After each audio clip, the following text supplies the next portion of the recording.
राम राम साथियों, नमस्कार। पिछले दिनों आप सब के साथ में हम सब ने जो धरना दिया था नारकोटिक्स डिपार्टमेंट के खिलाफ कलेक्ट्रेट चौराहे पे, उसका देने का क्या कारण था वो आप सबको पता है कि नारकोटिक्स डिपार्टमेंट में दिनांक 26/2 को डेलवास में छापा मारा। एक किसान के वहां से छापा मार के उसके 2 पट्टे थे, 85 लाख रुपए इस नाम के ज्यादा लेके आए कि आपके पास में अफीम ज्यादा थी, लेकिन अफीम ज्यादा थी नहीं, उसमें पानी था और पानी सहित तोल किया। एक दूसरे किसान उसी का भाई, उसके वहां छापा मारा, उसके वहां से भी इसी प्रकार 19 लाख रुपए लेके आए।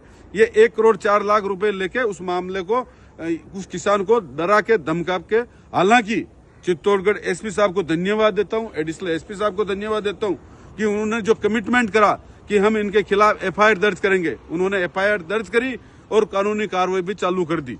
इसी के साथ में इन्होंने 10 तारीख को कप्पासन के पास देवरिया में छापा मारा। छापा मार के वहां पे जो 2 पट्टे थे जो एक आदमी ने बो रखे थे, वो दूसरे गांव के पट्टे थे, दूसरे गांव के थे। तो किसी कानून के तहत इसी डिपार्टमेंट ने परमिशन दी उनको ट्रांसफर करने की। ट्रांसफर करके उस जिस खेत में बोया उस खेत में नारकोटिक्स डिपार्टमेंट 2 बार गया।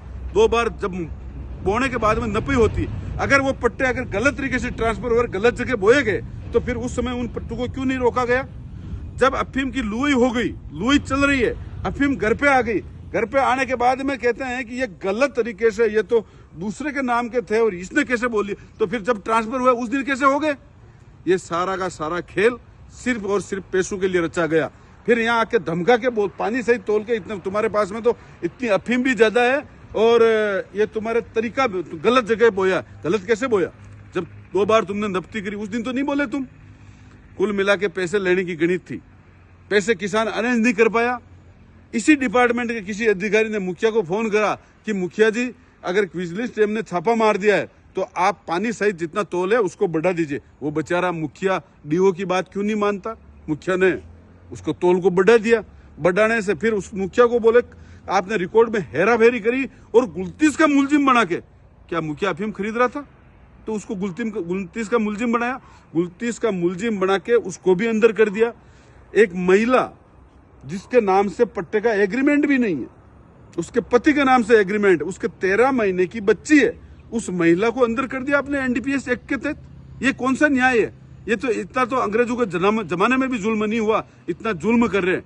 नीमच की नारकोटिक्स डिपार्टमेंट पांडोली में स्टेशन में आके छापा मारती है और वो भी इसी तरीके से पानी सहित वजन करती है कि 52 किलो अफीम है और उसको ले जाके उसका मुकदमा बना देते हो। अरे ये कौन सा न्याय चल रहा है?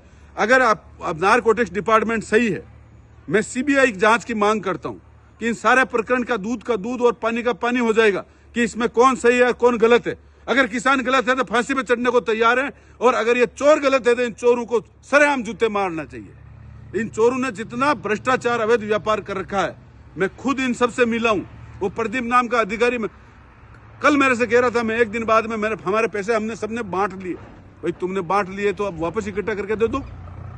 जब ये बात हुई, आज बोलते हैं कि नहीं हम तो पूरे नहीं देंगे। क्यों नहीं दोगे पूरे? कैसे नहीं दोगे पूरे? पूरे पैसे भी देने पड़ेंगे और तुम्हें रोड पे नंगे करके भी दौड़ना पड़ेगा। ये भी बात तय समझ लो। पैसे पूरे देने पड़ेंगे, तुम्हें जेल भी जाना पड़ेगा।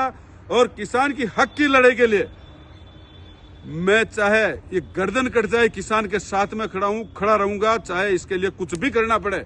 और मैं आप सबसे निवेदन करता हूं किसानों से, दिनांक 21 को अनिश्चितकालीन सीबीआई जांच की मांग का धरना और किसानों का पैसा और जो निर्देशों को फंसाया उनको वापस छोड़ा जाए, इसके लिए हम धरना और किसान की आवाज बुलंद करने के लिए हम कलेक्ट्रेट चौराहे पे बैठने वाले।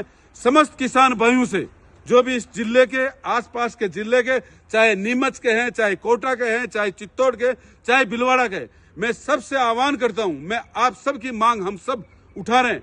आप इस धरने में आइए और इस धरने में एक आवाज गूंजेगी और इस आवाज गूंजे सरकार को इसका जो गलत तरीके का पानी सहित तोल करने का, कच्चे तोल का जो वजन है, इस नियम को ही कैंसिल करना पड़ेगा। या फिर किसान को एक पट्टा बोता है, एक पट्टे की आमदनी नुकसान में होता है अगर वो कोई भी आदमी गलत कार्य नहीं करेगा। तो आपकी जो पूरी जो प्रक्रिया है वित्त मंत्रालय की, इसी में खामी है। इसको सही करिए आप। 25,000 रुपए किलो दीजिए, किसान को कोई ब्लैक नहीं करेगा।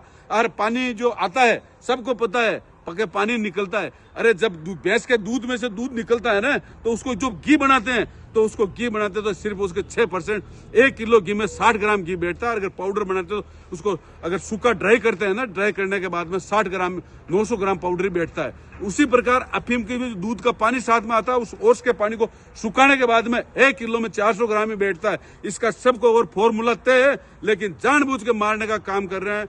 राम राम साथियों, मैं आप सबसे पुनः हाथ जोड़कर निवेदन करता हूं कि आप 21 तारीख के दिन इन चोरों के खिलाफ अपन अनिश्चितकालीन धरने में बैठेंगे और अच्छी अच्छी सरकारें झुकती है, झुकाने वाला चाहिए। और आप सब मजबूती दोगे तो आप सब के लिए हम सब, आंजना जी भी लड़ाई लड़ने के लिए तैयार है, रामलाल जी भी तैयार है, डोटा साहब जी भी तैयार है, सब लोग तैयार हैं। हम आपके लिए खड़े हैं तन मन धन से।